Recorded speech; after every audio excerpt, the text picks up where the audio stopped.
Hello students, today you will learn valence bond theory of coordination compound.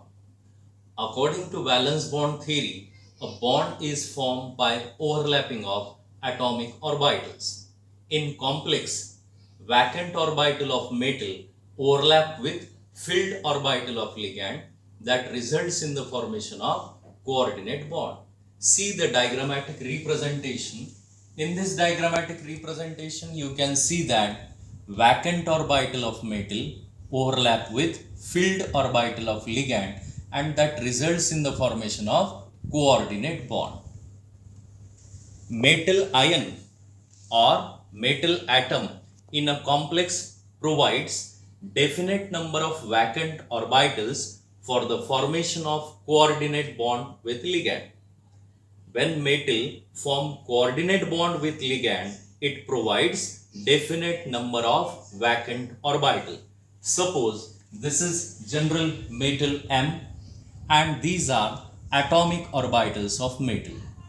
So these atomic orbitals, they are present in outermost shell Ns, Np, Nd, where N is outermost shell and N minus 1d, this is inner shell.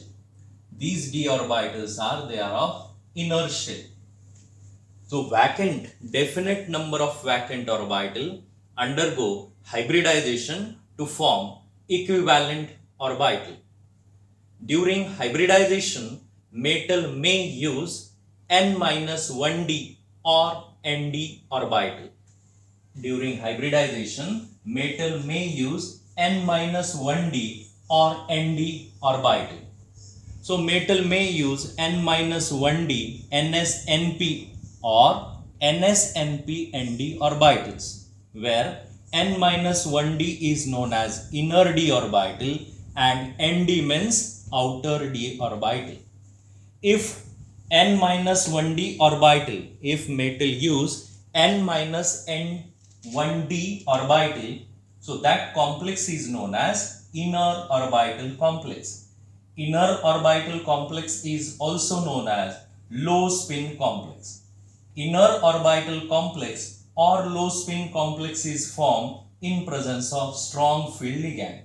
So these are the examples of strong field ligand.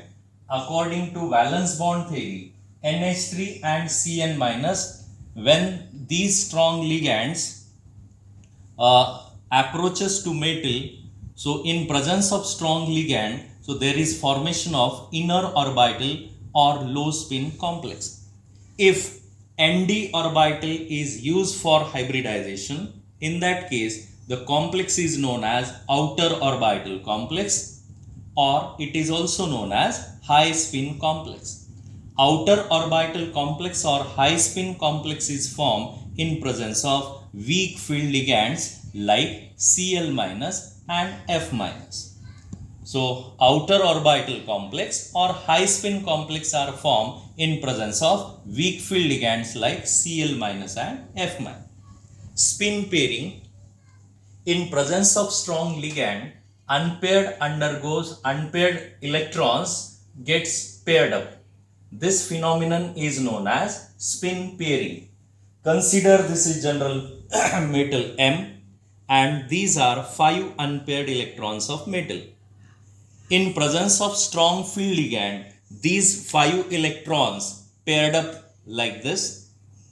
These 5 electrons paired up and they provide 2 vacant orbitals for the ligand. So metal provides 2 vacant orbital for the ligand. This phenomenon, pairing of electron in presence of strong field ligand, is known as spin pairing.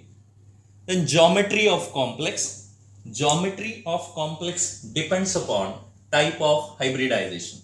If coordination number is 4, there are two possible hybridizations, sp3 or d2sp2. dsp2.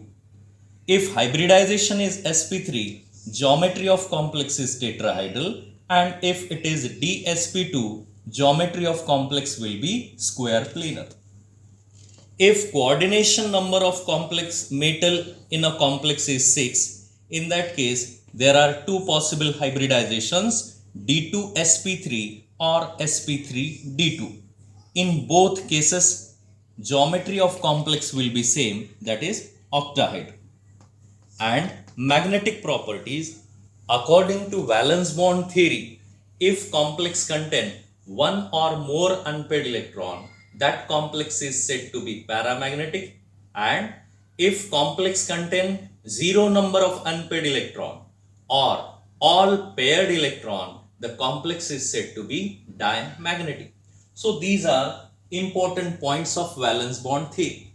Let us discuss examples. First example is COF63-.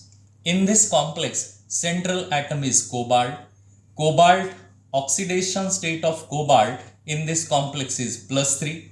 In +3 oxidation state, there are 6 d electrons in cobalt and the electronic configuration will be like this. In this complex, ligands are F-. F- is an example of weak ligand.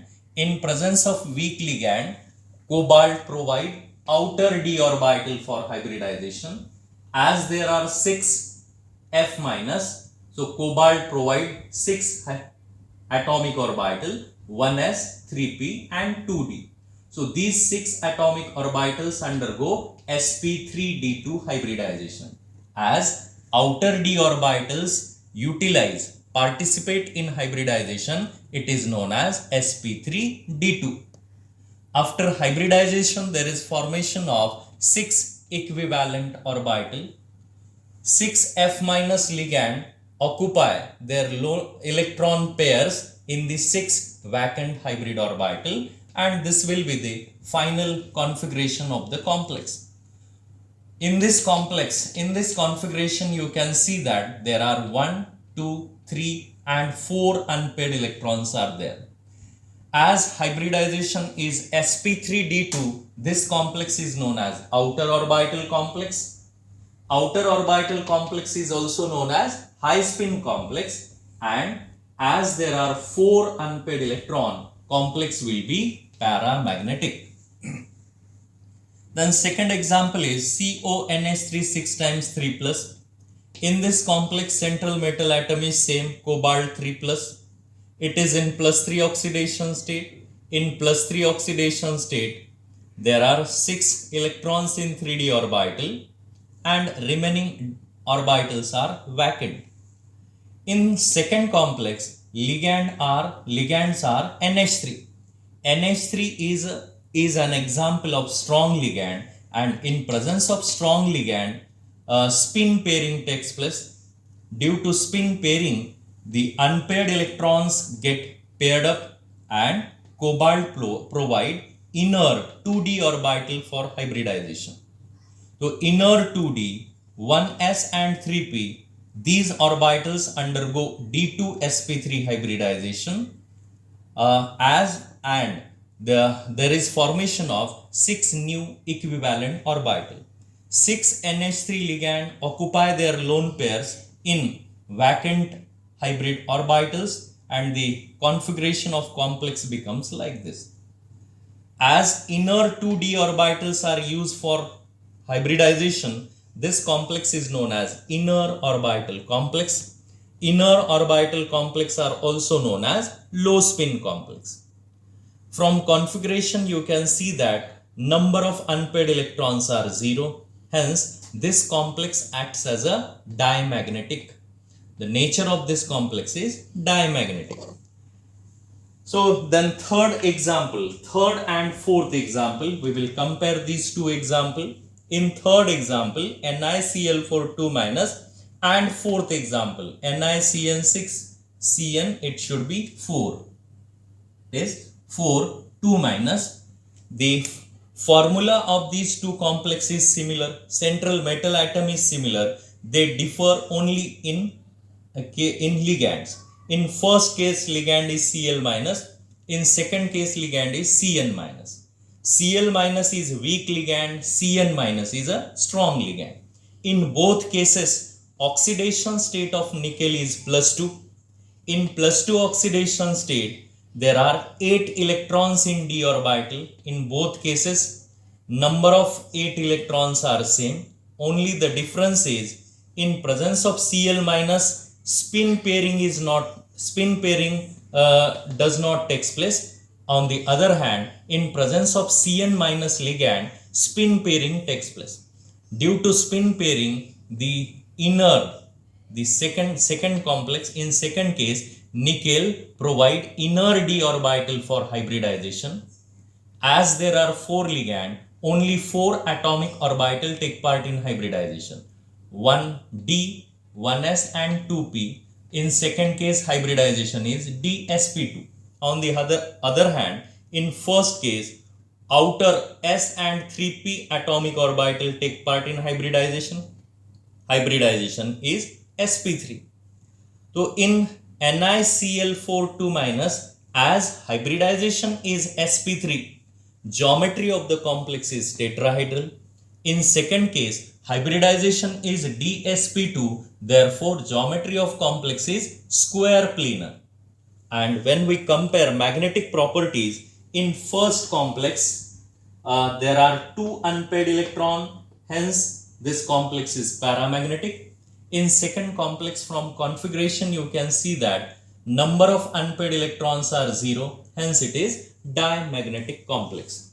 If we compare these two complexes, first complex is tetrahedral, second complex is square planar.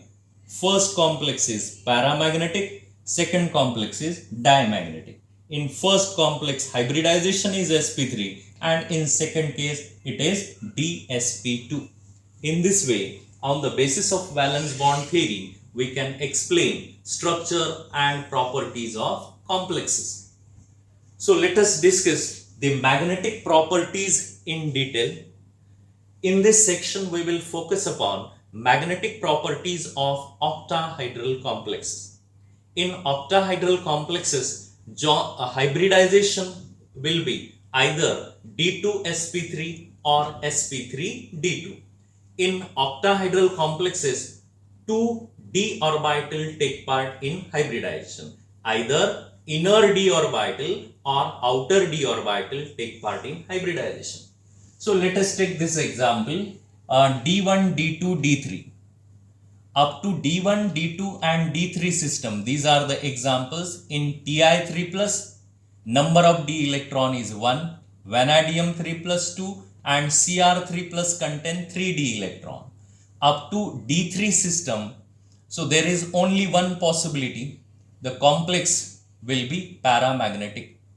In d1, d2 and d3 system, electronic configuration will be like this, and from this configuration you can see that 2 d orbitals are already available for the ligand. Therefore, in presence of strong field or weak field ligand, the formation of complex will be same. So there is no spin pairing in presence of strong field ligand. Hence, up to d1, d2 and d3 system, magnetic properties of complex will be same. But if the system is d4, if the system is d4, examples are Cr2+ and Mn3+. In that case, formation of complex or properties of complex depends upon nature of ligand. If ligand is strong field ligand, in presence of strong field ligand, spin pairing takes place. Strong examples of strong field ligands are NH3Cn-. In presence of strong field ligand, 4d electrons get paired up. Spin pairing takes place and the configuration will be like this. Metal provide 2 vacant orbitals for the ligand, and due to spin pairing, number of unpaired electron becomes 2. Inner d orbitals will be used for hybridization, d2sp3. Hybridization will be d2sp3. Complex is known as inner orbital or low spin complex. An example of such complex is MnCN6 × 3-, where the Cn- is an example of strong field ligand. In presence of weak field ligand like Cl- F-, there is no spin pairing of electron. Number of unpaired electrons will remain same, 4. Metal use outer d orbital, hence the hybridization will be sp3d2. Complex is known as outer orbital complex. It is also known as high spin complex, and example is MnCl6 3-. System D5, examples are Mn2 plus Fe3 plus.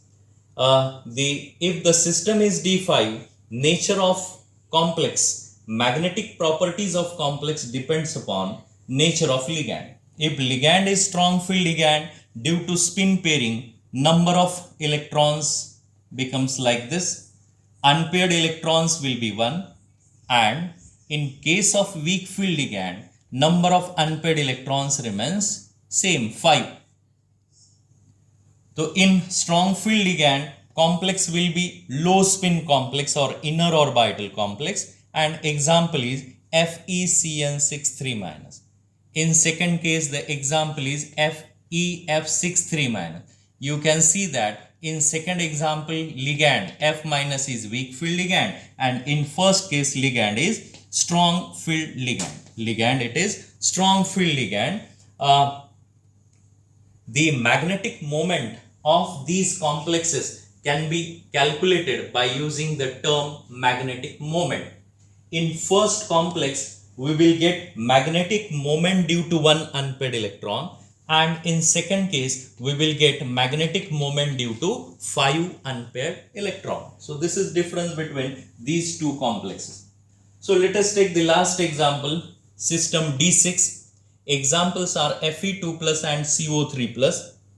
If ligand is strong field ligand, so 6 electron, D6 electron paired up spin pairing takes place, and due to spin pairing, number of unpaired electrons becomes 0.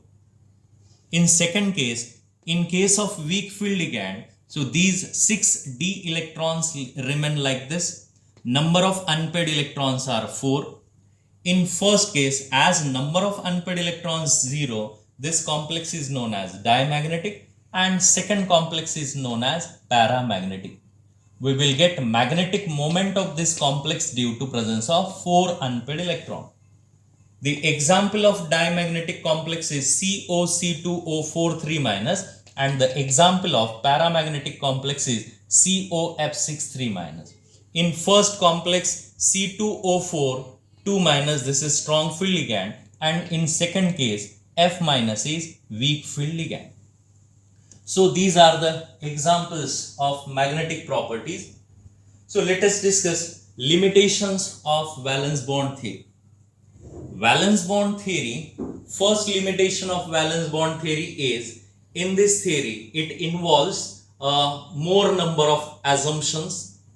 Second limitation is it does not give magnetic interpretation, quantitative interpretation of magnetic data. It does not explain color properties of the complexes. It does not give thermodynamic and kinetic stability of the complexes. And last limitation is valence bond theory does not give or does not differentiate between weak field and strong field ligand. So these are some of the limitations of valence bond theory. In spite of all these limitations, valence bond theory is widely used to explain structure and properties of complexes. So this is all about valence bond theory. In next part, we will have crystal field theory. So till then, goodbye. Keep learning. See you then. Bye.